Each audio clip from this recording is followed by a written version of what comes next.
Regardez Smart Tech avec les technologies Lenovo.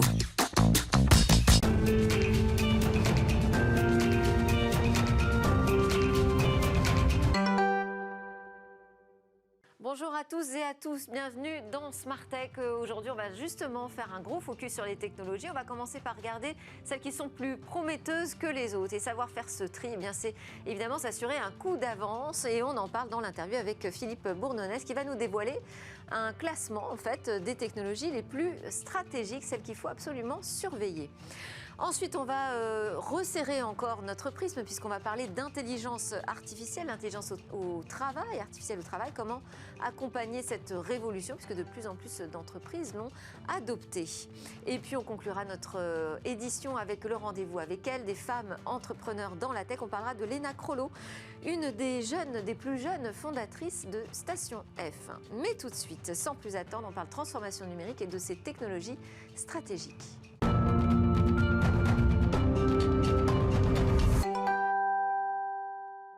Hier soir, donc le 26 avril, Devoteam, dont je reçois le vice-président de l'innovation, dévoilait la première édition de son Tech Radar. Donc là, on parle des technologies qui sont à surveiller, sur lesquelles miser et qui permettraient de faire les bons choix stratégiques. Bonjour Philippe Bourdonnès. Bonjour. Merci beaucoup d'être avec nous. Vous allez nous dévoiler les grandes tendances. Mais avant, ma première question, c'était finalement, est-ce que toutes les technologies ne sont pas prometteuses? Et si elles ne le sont pas toutes, est-ce qu'elles sont est-ce que les mêmes technologies peuvent être prometteuses pour tout le monde, toutes les entreprises?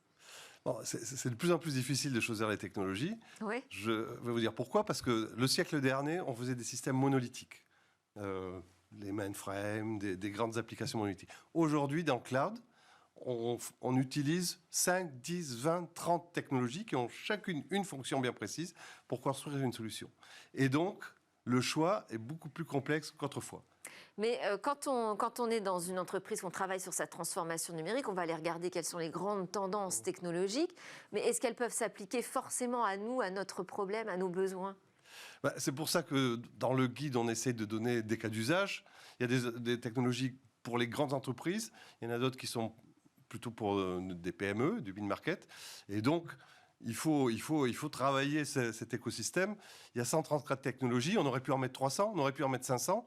134, c'est déjà pas mal, hein? C'est déjà pas mal, oui. Donc là, on va parler vraiment de ce qu'on trouve dans ce guide. Comment est-ce que déjà vous évaluez celles qui ont le plus d'intérêt et à quel terme? On parle de quel terme? Alors, on les a classifiées. Certaines technologies pour les adopter aujourd'hui, certaines pour les essayer, certaines pour les évaluer. Et on n'a pas voulu avoir quelques personnes qui font les choix. On a demandé à nos 8000 consultants sur le terrain qui font des projets, qui sont passionnés. Donc, c'est les technologies qu'ils utilisent sur des projets, mais c'est aussi celles qui les intéressent, sur lesquelles ils nous disent « Attendez, ça, c'est en train d'arriver.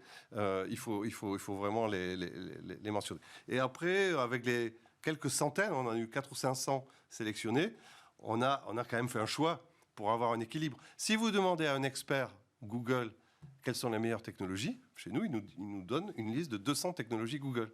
Donc, il a fallu faire un équilibre entre ces grands partenaires et puis des choses innovantes qui arrivent et qu'on peut commencer à déployer. Mais à quel terme? Donc, c'est elles qui portent le plus d'intérêt à court terme, à moyen terme, à long terme? Oui, le but, c'est... La majorité, c'est des technologies qu'on peut commencer à déployer maintenant ou à tester maintenant. Alors, on va donc commencer à regarder de quoi on parle, quelles sont ces technologies les plus prometteuses, est-ce qu'il y a des grandes tendances, et puis est-ce qu'il y a des surprises? Alors, les grandes tendances, d'abord, il y a le cloud, parce que le cloud, justement, comme je le disais, ça implique d'utiliser différentes technologies, 5, 10, 20 pour une même application.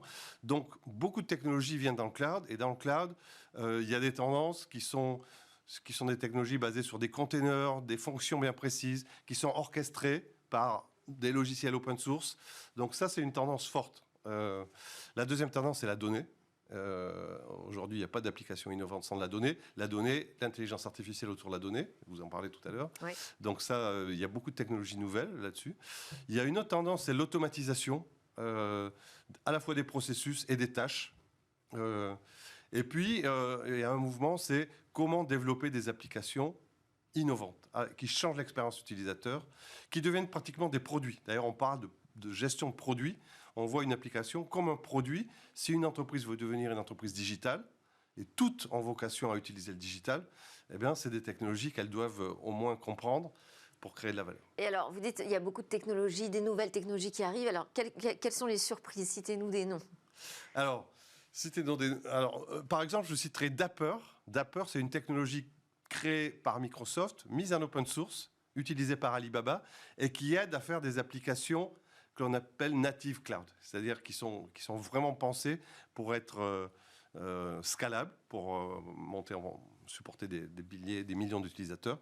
Donc ça, c'est une technologie intéressante. Il y a une autre technologie qui s'appelle Kubernetes, qui est un open source et qui est pratiquement incontournable, que l'on soit dans le cloud, que l'on soit dans ses propres data centers. Kubernetes, qui est de l'open source, est une technologie incontournable. Et puis autour de Kubernetes, bien, il y a d'autres technologies additionnelles, mesurer les coûts, superviser, déployer. Donc il y a un socle incontournable. Et puis autour apparaissent maintenant différentes technologies complémentaires. Là, je me dis, est-ce qu'il n'y a pas une tendance autour de l'open source quand je vous écoute?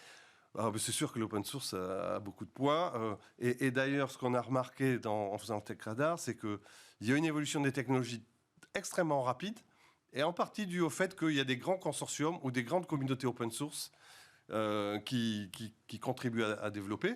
Donc ce n'est pas quelque chose développé par 10, 20, 30 personnes. On a des communautés avec des milliers de membres qui développent, qui documentent, qui font des tests. Et donc ça contribue à l'accélération des technologies. Et alors, comment évaluer le niveau de maturité d'une technologie? Comment savoir si ça y est, c'est le bon moment pour l'adopter? Alors, ça a été un vrai challenge. Donc, on a créé...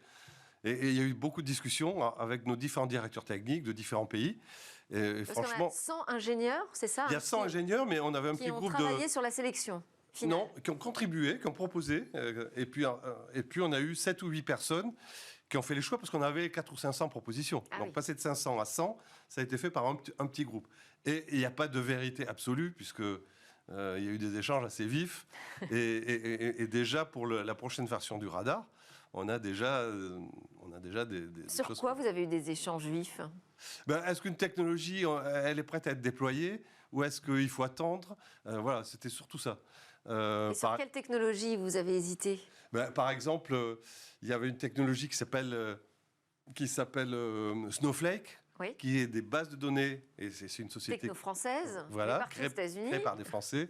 Voilà, on a des clients pour lesquels on a des résultats spectaculaires avec Snowflake. Est-ce qu'on peut le déployer à grande échelle? Bon, notre opinion, c'était que oui, mais voilà, ça c'était un exemple. Et puis on a des domaines... Donc là, en tout cas, ce que vous présentez, ce sont des technos qui ont un niveau de maturité qui permet de les adopter dès maintenant? Non, parce qu'on a un cercle, on a un cercle qui dit ça vaut la peine de les évaluer. Après, ça vaut la peine de les essayer. Donc là, on va un cran plus loin. Et après, il y a un cercle qui dit là, on peut les adopter. Donc on essaie d'avoir un peu tous les types de technologies. Sur quel problème vous voyez aujourd'hui les entreprises buter, je dirais, en matière de transformation numérique? Je pense que le grand challenge, c'est comment passer d'une informatique que l'on a dans ses propres centres, avec ses propres serveurs, ses propres logiciels, et passer dans le cloud. Alors le cloud, on en parle depuis longtemps. On a énormément de prestataires, beaucoup d'offres de services. Quelle est la difficulté? C'est la gestion du changement. Quand on a des ingénieurs qui installent des machines, qui les configurent, leur mission va changer, puisque dans le cloud, les machines sont offertes par le fournisseur de cloud. Et donc, il faut imaginer les nouveaux métiers et les nouveaux rôles à remplir pour le cloud. Ça, je pense que c'est le challenge numéro 1. Et nous, notre entreprise, Devoteam, on est à fond centré sur le cloud, et on essaye de ne pas passer du temps sur le monde d'avant, qui était avoir ses propres machines dans ses propres salles. Et là, vous touchez du doigt le sujet effectivement qu'on va aborder juste après. Finalement, la transformation numérique, c'est beaucoup une question de préparation, d'accompagnement, d'organisation. Oui, exactement.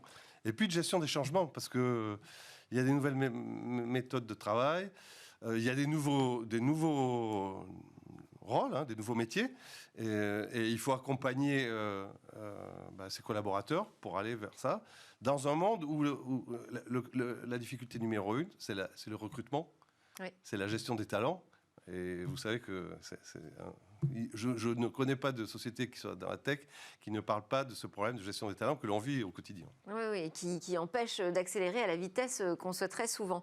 Dernière question, ce document donc, qui rassemble les technos qu'il faut adopter, est-ce que vous avez le sentiment qu'à l'intérieur, il y en a certaines qui sont complètement ignorées par les entreprises aujourd'hui? Mais il y en a beaucoup. Ah oui. Je dirais plus de la moitié sont quand même nouvelles. Alors si on demande à un expert dans l'entreprise, oui, il la connaît, mais qu'elle soit prise en compte dans la stratégie de l'entreprise, ce n'est pas encore le cas pour beaucoup d'entre elles. Ok, donc très instructif. Donc voilà ces technos qu'il faut avoir dans son radar, le tech radar de Devoteam. Merci Philippe Bournonès, vice-président de l'innovation et du développement chez Devoteam. À suivre dans Smart Tech, c'est notre talk autour de la révolution de l'IA qui arrive de plus en plus dans les entreprises. Comment on fait pour accompagner cette révolution au travail ? Emploi, formation, comment accompagner la révolution de l'intelligence artificielle qui arrive de plus en plus dans les entreprises, donc cette révolution de l'IA au travail. On en parle avec Livia Baillet-Michel, qui est chercheuse, docteur en éducation, carriérologie et éthique, experte en robots sociaux, IA et leurs usages en entreprise. Et vous travaillez au sein du cabinet de conseil en transformation et innovation, Juliette Sterwen. Notamment, vous avez participé à un livre blanc dont le titre est Vers des ressources humaines augmentées, qui a été réalisé en partenariat avec Top Employers Institute International. Bonjour. Bonjour Delphine. À vos côtés, Thomas Solignac, entrepreneur, expert en intelligence artificielle, président cofondateur de Golem.ai. C'est une start-up que l'on reçoit régulièrement d'ailleurs dans Smart Tech, qui conçoit et distribue aux entreprises de l'IA spécialisée dans l'analyse automatique de documents. Et vous explorez cette question de l'impact de l'accélération au travail. Et je voulais qu'on commence ensemble, Thomas Solignac, parce que je sais que vous défendez cette idée que l'IA pourrait même sauver le travail. Qu'est-ce que vous entendez par là ? Eh bien, on sort d'une époque dans laquelle on a ultra rationalisé le travail. Alors, si on vous parle de process, évidemment, ça rappelle quelque chose. Toutes les entreprises ont mis en place du process lourdement. Et alors, ce qui est intéressant, c'est que quand on s'intéresse à ce que ça veut dire le travail, sans aller sur les sujets de bac, le sens du travail, c'est plein de choses. C'est la créativité, c'est l'autonomie, c'est aussi le rapport à l'objet créé et le fait de le posséder aussi, le résultat. Et en fait, avec le process, on a énormément séparé ces éléments-là les uns des autres. Et l'IA, la première chose qu'elle mange, c'est le process. Et ça tombe bien, parce que ça permet en fait, de créer des leviers d'accélération, d'automatisation, tout en laissant aux collaborateurs les activités qui finalement sont les plus proches de ce qu'on appelle pour de vrai le travail. Pour de vrai le travail, mais c'est pas si évident pourtant quand on a une nouvelle technologie qui arrive, ça remet en question nos automatismes à nous finalement, et donc retrouver ce qui est pour de vrai le travail, c'est pas si évident. Comment vous constatez cette transformation, vous, dans les entreprises ? Est-ce qu'aujourd'hui on peut dire qu'elle est bien accompagnée ? Elle est accompagnée voilà, par différentes équipes, en fait. Les sujets émergent soit au niveau des équipes ressources humaines en elles-mêmes, parce qu'on voit qu'il y a de nouvelles compétences qui vont être nécessaires pour pouvoir travailler avec l'IA. Les métiers changent, donc il faut anticiper effectivement les sujets où la technologie peut faire justement gagner le temps dont parlait Thomas. Donc côté ressources humaines, côté équipe projet, il y a des équipes effectivement de conseils dédiés qui vont pouvoir aussi travailler ces sujets. Et puis, les équipes informatiques, les équipes de transformation digitale en particulier aussi, qui ont été créées dans pas mal de structures, notamment dans le secteur des services. Un champ d'intervenants qui est assez important, mais ce n'est pas forcément évident de tout coordonner. Ouais. Et de tout coordonner et surtout de prendre conscience de la transformation que cela impose en fait, dans les modes de travail. Ce qui est en train de changer là depuis 2-3 ans, alors c'est sûr que la pandémie et le télétravail forcé ont pu accélérer finalement la mise en place de technologies. Donc d'un côté pour nous qui les accompagnons, ça a été intéressant de voir qu'on a pu mettre des budgets aussi là-dessus et des moyens techniques. Et du coup c'est redevenu un sujet aussi de COMEX. Toute la question de la formation, de l'accompagnement, la conduite du changement est devenue un sujet stratégique. Donc ça, c'est la bonne nouvelle. Je voulais vous poser aussi la question à tous les deux. Quand on parle d'IA au travail, de quoi est-ce qu'on parle exactement ? Thomas Solignac. En fait, on parle de logiciels qui ont gagné un certain niveau de complexité qu'on ne voyait pas avant, tout simplement. C'est vrai, quand on parle d'intelligence artificielle, on a beaucoup d'images, parfois un peu fantasmagoriques, qui viennent en tête. En vrai, de quoi parle-t-on? On parle de logiciels qui aujourd'hui sont capables de gérer de bout en bout, par exemple, des expertises, des actions, des relations même parfois, sans intervention ou très peu. Où on parle parfois, alors on parle d'automatisation, mais on parle aussi parfois d'assistance, de logiciels qui vont proposer des décisions, qui vont proposer des insights, donc des prévisions, des manières de présenter les choses qui vont permettre de décider. Donc en somme, ce à quoi on assiste, c'est des logiciels qui font des choses qui, auparavant, étaient exclusivement le monopole des collaborateurs. Votre définition de l'IA au travail, à vous, Livia Bailly-Michel? C'est vrai que moi, j'aime bien revenir sur parfois un malentendu sur la traduction de intelligence artificielle en français, où effectivement vient la question de l'intelligence qui pourrait remplacer l'intelligence humaine.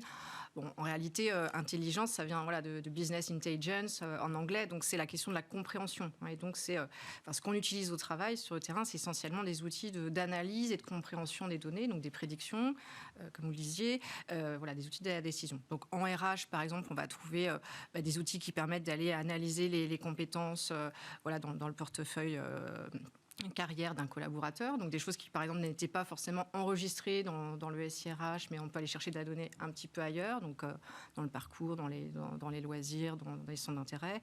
Dans la relation client, là on a beaucoup de travaux sur l'analyse de mails, donc ça peut être de l'IA, du traitement du langage, du écrit, de l'oral, du traitement d'images. Donc il y a beaucoup de techniques utiles. Mais il faut toujours au départ quand même lui confier une mission à cette IA, et finalement elle fait un travail d'assistant, hein, on est d'accord. C'est plutôt un assistant qu'un remplaçant aujourd'hui. Oui, alors le mythe du remplacement avec l'IA, c'est un des mythes qui fait le plus peur, et je pense que quelque part, ça sort pas de... Et quand les entreprises viennent vous voir pour récupérer des briques technologiques chez vous, c'est pas leur demande aujourd'hui de remplacer des postes ou des fonctions? Alors, non, c'est un mythe qui malheureusement a la peau dure et en cause peut-être toute une littérature et toute une série de films de science-fiction dans lesquels on voit un grand remplacement par l'IA. Mais non, en fait, aujourd'hui, les entreprises, c'est quoi leur challenge? Bon, elles ont des problématiques sur les talents, sur la formation, sur le fait d'avoir des technologies qui soient green, sur le fait d'avoir des politiques RSE, sur l'inclusion, sur la mixité.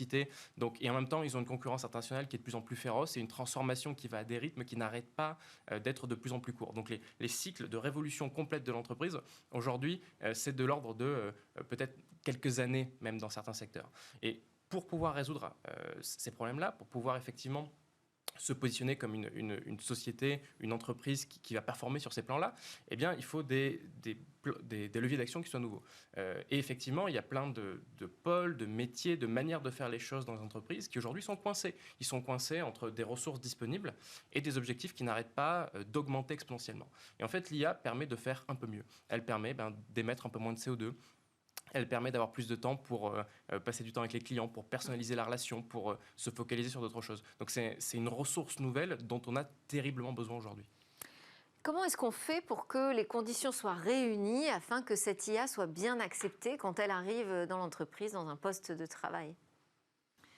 Alors, il y a vraiment des questions d'anticipation. L'acceptabilité, en fait, de l'IA. D'autant plus que l'IA n'est pas toujours visible. Donc, sous-jacente cette question de la confiance ou pas, ou de peur. Donc, c'est vraiment beaucoup de pédagogie. On part des métiers, idéalement, et c'est ce qu'on fait vraiment de plus en plus maintenant, c'est d'intégrer les utilisateurs finaux, les collaborateurs et salariés dès la conception, parce que c'est eux qui vont expliquer à quoi doit servir l'IA. On devient un peu des entraîneurs d'IA.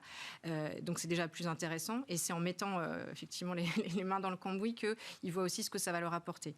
Et donc je vous le dis tout à l'heure, on n'est pas sur une demande de remplacement de métier, mais c'est vraiment une aide. C'est un outil de travail pour faciliter la vie et regagner la relation. Donc il faut que de façon très simple, la technologie, il faut qu'elle soit utile et utilisable. Donc si on arrive à voir ensemble que c'est utile, donc on va le démontrer aux équipes, à leurs managers, on va le démontrer aussi aux équipes de direction qui vont aussi valider les projets, passer l'époque en pilote. Donc il faut aussi les convaincre que ça apporte des choses. Oui, c'est ça, il faut aussi que ce soit pertinent dans le travail au quotidien, en fait, que ça n'alourdisse pas le travail. Exactement, ouais. Alors ça prend effectivement... c'est là, parce que ça veut dire qu'il faut se former aux nouveaux outils, que ça permet de répondre à des nouveaux défis, des nouveaux objectifs. Donc il faut est-ce démontrer que- avant qu'on va gagner du temps. Il faut essayer de se projeter un petit peu sur où ça va être utile, où est-ce que effectivement l'automatisation a du sens, où est-ce qu'on regagne du temps de relation client, de relation collaborateur, etc. Et puis ensuite, effectivement, il faut accepter de donner un petit peu de temps en projet, en conception, pour pouvoir en gagner plus tard après sur le terrain. Mais alors, est-ce que la preuve est faite, justement, parce qu'on a vu l'intérêt pour les entreprises, les dirigeants qui veulent accélérer, répondre à des nouveaux défis, pour les clients aussi qui vont peut-être avoir des meilleurs services, mais est-ce que la preuve est faite que c'est aussi un apport pertinent, intéressant pour le collaborateur ? Alors, si on le remet un peu en temporalité, hier, on a eu des entreprises qui parlaient beaucoup d'IA et à un moment donné, tout le monde en parlait, tout le monde voulait en faire et tout le monde en a fait un peu dans tous les sens sans trop vraiment savoir ce que ça voulait dire. Ça, c'est le passé. Aujourd'hui, si on regarde ce qui se passe, c'est des entreprises qui mettent en place pour de vrai de l'IA avec des retours sur investissement qui sont prévus, calculés, rationalisés et avec un savoir-faire qui est vraiment en train de se développer à l'intérieur de l'entreprise sur une transformation autour de ça, puisque la transformation par l'IA, elle n'est pas strictement égale à toute autre forme de transformation. Donc c'est un savoir-faire particulier, mais qui est vraiment en train d'émerger au sein de toutes les entreprises. De manière différente, bien sûr, selon les secteurs et les tailles, mais c'est en train d'arriver lourdement. Ce qui est en train d'arriver le coup d'après, sachant que voilà, ça c'est à peu près validé, c'est-à-dire que les entreprises savent qu'il peut y avoir des ratés, mais globalement, aujourd'hui, la plupart du temps, ça marche, ça envoie de la performance et ça permet d'avoir une plus grande, je dirais, une plus grande agilité sur la manière de structurer l'entreprise. Parce que quand la technologie prend le relais sur un certain nombre de choses, ça nous permet de nous organiser librement autour et donc de penser la structure non pas en fonction des limites, mais en fonction des ressources disponibles. Et là, ça change un peu le paradigme.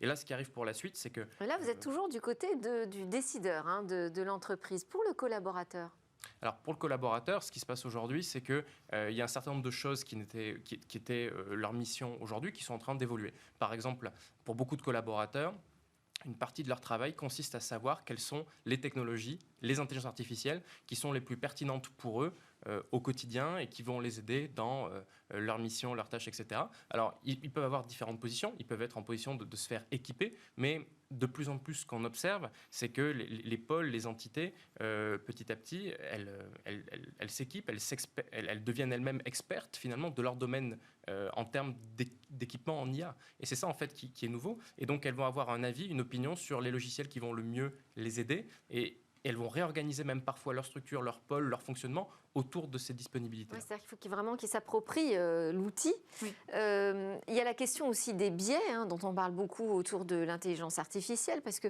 finalement, la pire chose qui puisse arriver, c'est qu'on s'aperçoive que la machine s'est complètement plantée, quoi.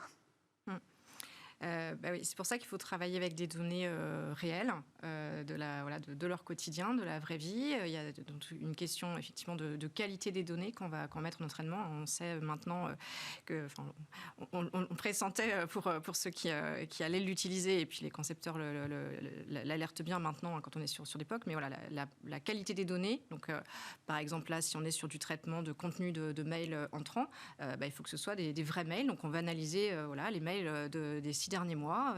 Et puis, par exemple, on va se rendre compte dans l'entraînement que dans les 6 derniers mois, il y avait des situations, par exemple, qui ont lieu, je sais pas moi, à la rentrée scolaire, pour prendre un exemple en assurance. Si je les ai pas prévues, pas entraînées, la machine, elle sait pas du tout ce dont on parle. Donc, il faut effectivement régulièrement alimenter, interroger la réalité, parce qu'on travaille parfois, effectivement, au départ, avec des modèles mathématiques qui ont été entraînés en labo, en théorie. Donc, en théorie, tout va bien. On aime bien ce pays. Mais effectivement, il faut vraiment Parce que sinon, c'est une catastrophe, je veux dire, en termes de décisions finales qui vont être prises sur la base de mauvaises indications, mais ça peut être aussi une catastrophe en termes d'acceptation du collaborateur, de travailler avec une machine qui finalement l'a emmené dans le mur.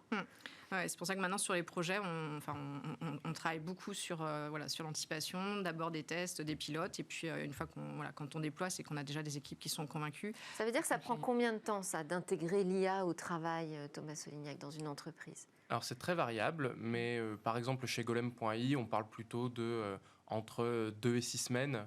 Selon... C'est assez rapide. C'est assez rapide. Après, il y a des variables extérieures, c'est-à-dire à un moment donné, on rentre dans des cycles qui sont ceux de l'entreprise. Donc, quand toutes les planètes sont alignées, ça peut aller très très vite. Si on est dépendant, on va dire, d'une réalité business qui s'organise, d'un budget, d'autres éléments, ça peut être un peu plus long, mais dans l'ensemble, ça va très vite. Je voulais aussi vous interroger sur un ouvrage qui est à paraître en juin 2022, je crois, Livia Bemani-Michel, Manager en responsabilité à l'heure du digital, qui va paraître aux éditions Presse de l'Université de Laval.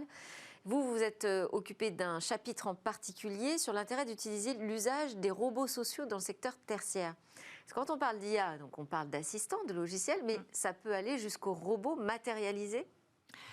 Effectivement, pareil, les concepteurs travaillent aussi pour proposer. Alors ça commence déjà aujourd'hui, mais on est plus encore sur des pilotes. Quoiqu'en France, on commence à avoir des robots, par exemple dans le domaine de l'éducation, par exemple pour de l'assistance, des robots qui vont être utilisés pour permettre aux enfants malades ou à l'hôpital de participer en classe. Donc là, on est plus sur des automates. Hier, si vous aviez regardé l'émission, vous m'auriez dit hier, on a montré une classe. Vous avez vu ? Oui, je l'ai regardé. La première classe robotisée d'apprentissage en anglais. Oui. Ça se passe en Suisse.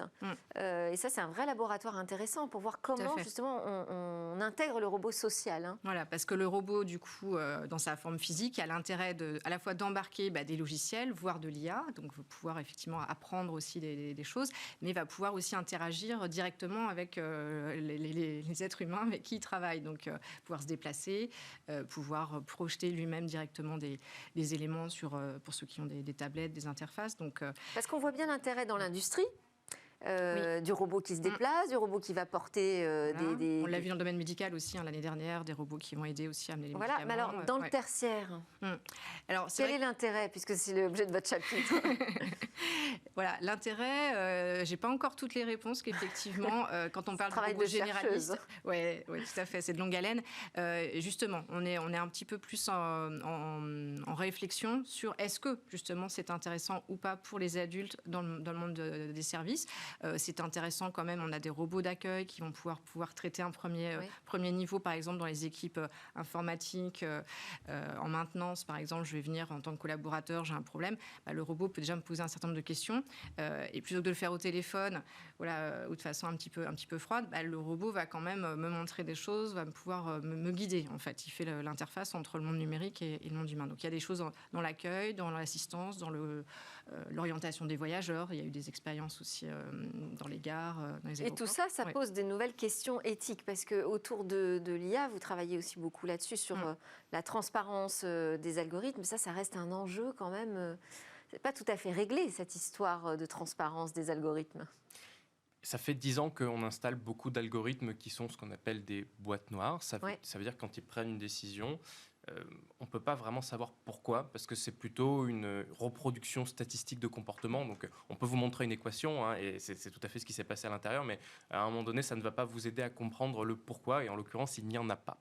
Et en fait, cet effet boîte noire, il est problématique à bien des égards. D'abord, il véhicule plus facilement des biais. Donc, effectivement, si par exemple, il y a des biais discriminants à l'intérieur, ça va être plus difficile à voir, voire beaucoup plus difficile. Et d'autre part, on a des collaborateurs qui fonctionnent avec une boîte noire, et ça, c'est pas une très bonne chose. Effectivement, aujourd'hui, on commence à avoir de plus en plus une nouvelle génération d'IA qui a la qualité d'être par design transparente, sur laquelle effectivement on va proposer d'avoir un raisonnement transparent sur la manière de fonctionner, ce qui a deux grands intérêts. Le premier, c'est qu'effectivement le collaborateur sait pourquoi et comment une décision a été prise, et le second intérêt, c'est que quand l'IA n'a pas le comportement souhaité, le comportement voulu, on donne un petit coup de tournevis exactement là où on le souhaite, et on a le comportement voulu. Là-dessus, sur le travail autour des biais, ça fait partie des choses qu'on doit regarder avant d'intégrer l'IA dans une entreprise ? Où ça se joue avant, du côté justement du prestataire, du côté de celui qui fournit la technologie. C'est vrai que si je reprends ma casquette de chercheur, les travaux qu'on mène justement sur l'acceptabilité, c'est à la fois des messages vers les utilisateurs potentiels sur effectivement un peu la checklist à vérifier, mais aussi vers les concepteurs. C'est-à-dire que on en est plus convaincus. C'est important même dès les formations en informatique, en IA, d'intégrer cette question de l'éthique finalement associée au développement, parce qu'il y a des règles du jeu, il y a des principes de décision qu'on va entraîner. Donc on va un peu dans les deux sens. Et ensuite, effectivement, quand une équipe dans une entreprise va choisir effectivement une équipe, un éditeur solutions IA, c'est des questions qu'on va poser. Donc à la fois sur comment on entraîne la machine, comment effectivement ils interviennent sur ces biais, la représentativité des données, mais aussi la sécurité des données. Donc il y a donné aussi confiance dans le dispositif. Est-ce que c'est hébergé en Europe? Il y a, en plus, oui, question de souveraineté numérique. Voilà, il y a des législations là, très très récentes qui vont aussi dans ce sens-là et qui sont intéressantes de connaître. Donc c'est pour ça que ça veut dire qu'il faut aussi beaucoup effectivement, de sensibilisation en amont sur les risques. Et à chaque fois, quel est l'impact en fait? Et si je me trompe, ce qu'on disait tout à l'heure, quand je vais entraîner, quel est l'impact de cette erreur sur effectivement mes activités quotidiennes ou sur des dimensions plus stratégiques des décisions qui seront prises. Vous les voyez, vous, arriver les entrepreneurs avec ces questions aujourd'hui de transparence des algorithmes, ou c'est pas encore du tout à l'ordre du jour? C'est en train d'arriver parce que quand l'IA arrive sur le terrain pour de vrai, c'est là que toutes ces questions se posent. C'est-à-dire que tant qu'on est dans le laboratoire, tant qu'on est sur le POC, on peut se permettre d'avoir des choses qui ont, on va dire, des raisonnements qui sont un petit peu lointains, qu'on ne comprend pas tout à fait. Mais dès lors qu'on arrive en production, qu'on est sur le terrain, qu'on est dans la vraie vie avec les vrais clients, les collaborateurs, et que tout ça se met en place, tout d'un coup, il y a une question de gouvernance de l'IA qui apparaît. Cette question, elle est fascinante, mais elle est surtout extrêmement pratique parce que concrètement, ça veut dire l'entreprise se pose la question à un moment donné. Certes, j'achète de la technologie, mais jusqu'à quel point est-ce que je reste maître finalement de mes processus, du travail, des décisions? Et pour toutes les entreprises, le monitoring, l'observabilité et la maîtrise des process, c'est quelque chose d'absolument clé. Donc la question se pose dès aujourd'hui. Alors, je voulais qu'on aborde aussi la question de la formation, parce que y a l'IA qui arrive au travail, donc qui pose des questions de formation continue, presque au sein de l'entreprise, mais il y a aussi la question de la formation en amont. Qu'est-ce qu'on fait de bien et qu'est-ce qu'on doit améliorer aujourd'hui en matière de formation, selon vous? De formation à développer des solutions d'IA ou de formation du collaborateur pour se préparer à ce nouveau métier qu'il va partager avec une IA. Il y a de plus en plus, en tout cas en action d'accompagnement des équipes RH ou du quotidien, justement des sujets d'anticipation, de diagnostic des compétences à venir. On sait que 80% à peu près des métiers en 2030 n'existent pas encore, donc on doit vraiment être dans effectivement des projections, des scénarios et personnaliser au maximum la formation des collaborateurs, donc leur donner accès. Donc les responsables formation deviennent un petit peu responsables marketing, proposer des palettes en fait de compétences à développer par tel ou tel média. Et puis, il faut aussi on forme de plus en plus les managers justement à pouvoir être vraiment des guides au quotidien. On a les bons outils aujourd'hui de formation en IA, Thomas, peut-être là-dessus aussi? Je crois pas encore, non, parce que c'est un petit peu trop nouveau. On a vu, hein. On fait ensemble. C'est en train d'arriver. Puis voilà, c'est la place aussi effectivement de tous ces sujets de conduite du changement, etc. Parce qu'en fait, fondamentalement, l'enjeu c'est quoi? C'est de dire bon voilà, il y a des outils dans l'environnement, il faut les maîtriser, il faut être en symbiose avec. C'est pour ça qu'on a toute l'apparition de ce qu'on appelle, par exemple, le low code ou le no code, qui finalement est la question de se dire on a des outils qui arrivent, comment est-ce qu'on les configure si on n'est pas programmeur, sachant que le programmeur, c'est une ressource rare. Donc, et pour autant, on ne peut pas limiter au programmeur le fait d'interagir avec ces logiciels-là. Voilà. Donc, il y a ce premier sujet qui est comment les configurer. Puis, il y a aussi le sujet de comment être alerte, comment effectuer une veille constante sur ces sujets-là et finalement être en état d'expertise là-dessus aussi. C'est beaucoup en situation qu'on se forme. C'est-à-dire, on va avoir un projet concrètement et donc on va mettre toutes les équipes pertinentes autour de la table. On se forme ensemble, retour d'expérience d'autres entreprises qui ont déjà réussi leur POC, et puis on partage. En tout cas, c'est un vrai sujet pour France Compétences aussi, pour tous ces organismes publics qui travaillent à la formation des collaborateurs et de ceux qui veulent le devenir, que ce soit à travers Pôle emploi ou même en amont chez les jeunes. Je ne suis pas sûre qu'on soit vraiment très outillé aujourd'hui pour se préparer à l'IA au travail. C'est donc une conversation qu'on prolongera dans Smartech. Merci à tous. Merci Thomas Solignac, président cofondateur de Golemia, et Livia Baillet-Michel, manager chercheuse au sein du cabinet Juliette Sterwen, cabinet de conseil en transformation numérique. On se retrouve juste après la pause dans Smartech. On va parler d'une femme entrepreneur dans la tech.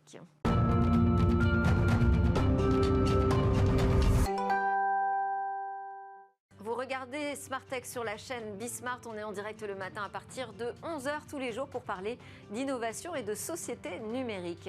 Dans cette dernière partie de l'émission, on va s'intéresser à des femmes entrepreneurs dans la tech.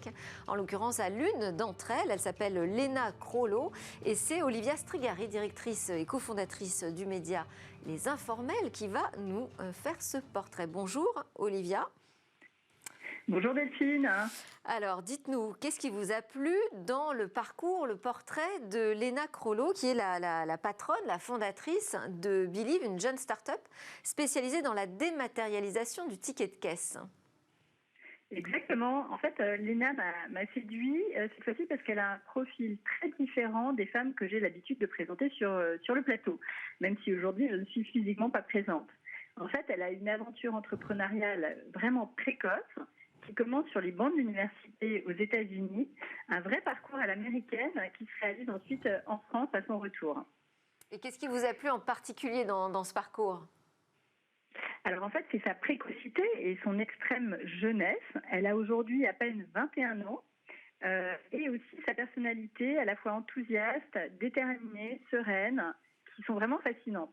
Elle a une enfance parisienne, mais elle a eu envie d'être bilingue et d'étudier différents domaines de compétences en même temps.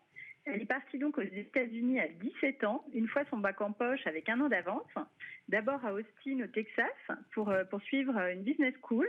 Et puis, elle ne s'y plaît pas vraiment et elle part à NYU, c'est l'université de New York, pour un double cursus, économie, informatique et maths. Elle en sort major en économie et en computer science, doublé d'un prix d'excellence académique. Donc vraiment une tête bien faite. Et c'est à NYU justement qu'elle fréquente le lab. Elle m'explique que c'est un bâtiment dédié avec des workshops et des bootcamps pour l'entrepreneuriat et pour la création d'entreprises, où elle rencontre son premier associé, enfin son premier futur associé, Ruben Raymond Calhoun.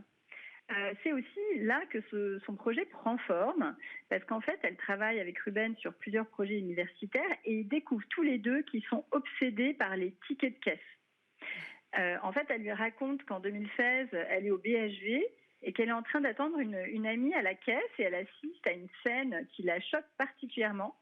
Une dame est en train d'acheter un minuscule porte-clés et elle repart avec un ticket de caisse long comme un bras. Lena, qui a été très tôt impactée par les inégalités environnementales, elle se dit j'ai vraiment à cœur de résoudre ce qui ne me convient pas. Et comme elle le dit en anglais, elle a un solver problem mindset. Et puis, elle considère que la tech peut résoudre bien des problèmes, d'où aussi son appétence pour le code. Et en fait, elle réalise que Ruben aussi est obsédé par les tickets de caisse comme elle. Donc, conscience environnementale, un déclic en 2016 autour d'une expérience sur le ticket de caisse. Quand est-ce qu'elle lance véritablement son entreprise? Eh bien, en fait, aux États-Unis, l'idée potentielle de l'entreprise prend forme, mais ils n'avancent pas sur le projet en tant que tel, ils avancent plutôt sur l'idée de l'entrepreneuriat grâce à l'université qui leur offre plein d'ateliers. Mais en fait, le Covid s'invite dans la partie, et au printemps 2021, elle vient de s'inscrire à un programme sur le Market Discovery, justement pour avancer dans le projet Ticketless, et elle doit rentrer en France pour les vacances, parce que la fac ferme pendant 1 mois. Mais à la place, en 24 heures, elle déménage de son appartement et prend le tout dernier vol du vendredi soir avant minuit, heure de la fermeture des frontières entre les États-Unis et l'Europe. Du coup, ça remet sa permanence aux États-Unis en cause. Elle reste en France, comme on sait, on a tous été confinés. Ruben, son futur associé, rentre au Maroc et les deux suivent en téléconférence, en visio, leurs études et aussi bâtissent leurs projets en parallèle. Ils commencent à éditer une première landing page, donc une page d'accueil, en juin 2020, donc vraiment 3 mois plus tard. Et à l'époque, la boîte s'appelle Billy. C'est donc axé sur une solution de dématérialisation des tickets de caisse avec son prisme environnemental. Et ils obtiennent très vite 1000 inscrits en précommande. Et en fait, ils ne sont pas très satisfaits avec ce nom de Billy. Ils cherchent en parallèle un nom qui sonne bien avec Bill. Bill en anglais, c'est ticket, qui se transforme vite en Believe pour Believe, croire en un monde meilleur, dit-elle, en anglais, ou bien pour believe, c'est-à-dire quitter les factures, quitter les tickets de caisse. Alors, comment se développe justement Believe? Alors, il crée la boîte en 2020. Elle est CEO, lui, au développement des opérations et du commercial, en tant que COO, Chief Operating Officer. Et ils lancent leur boîte et ils cherchent actuellement aussi un CTO, c'est-à-dire un Chief Technical Officer, celui qui pourra réaliser réellement la solution. Et il rencontre un jeune homme qui s'appelle David Elmali, qui, pour des raisons administratives, ne peut pas encore les rejoindre et finalement les rejoindra en mai 2021. Entre-temps, il rentre à la ruche dans le programme Les Audacieuses, qui soutient les projets à impact comme le leur, qui sont cofondés ou fondés par des femmes. Donc, comme Léna est CEO, elle rentre tout à fait dans la ligne du programme des Audacieuses. Et elle me dit que ce programme a tout changé pour eux. Elle dit que s'il y a un programme qui les a aidés, c'est vraiment celui-là, à la fois pour structurer leur entreprise, mais aussi pour bâtir vraiment leur projet plus solidement, qui n'est pas qu'une solution pour remplacer les tickets de caisse, mais vraiment une solution avec un impact environnemental abouti. Parce qu'en effet, Believe est structuré, il commence à travailler sur la solution et cela permet de récupérer un ticket de caisse via un QR code. Donc quand vous arrivez à la caisse, vous payez et ensuite vous avez une affichette avec le QR code en fait pour récupérer votre ticket, qui s'affiche à côté de la caisse, et à travers un numéro anonyme de 16 chiffres, qui est personnel à chacun, vous allez pouvoir accéder à l'interface de Believe, où sont réunis à la fois le ticket de caisse, comme vous voyez à l'écran en ce moment, à la fois le ticket de caisse du moment, mais aussi tous les autres tickets de caisse que vous avez précédemment obtenus à une caisse. Merci beaucoup, Olivia Strigari. Vous avez même réussi à nous expliquer comment fonctionnait la technologie au-delà du portrait de votre entrepreneur du jour. Je rappelle que vous êtes directrice et cofondatrice de la publication Les Informels. Merci à tous de nous avoir suivis. C'était Smart Tech. Je vous souhaite à tous une excellente journée et je vous dis à demain.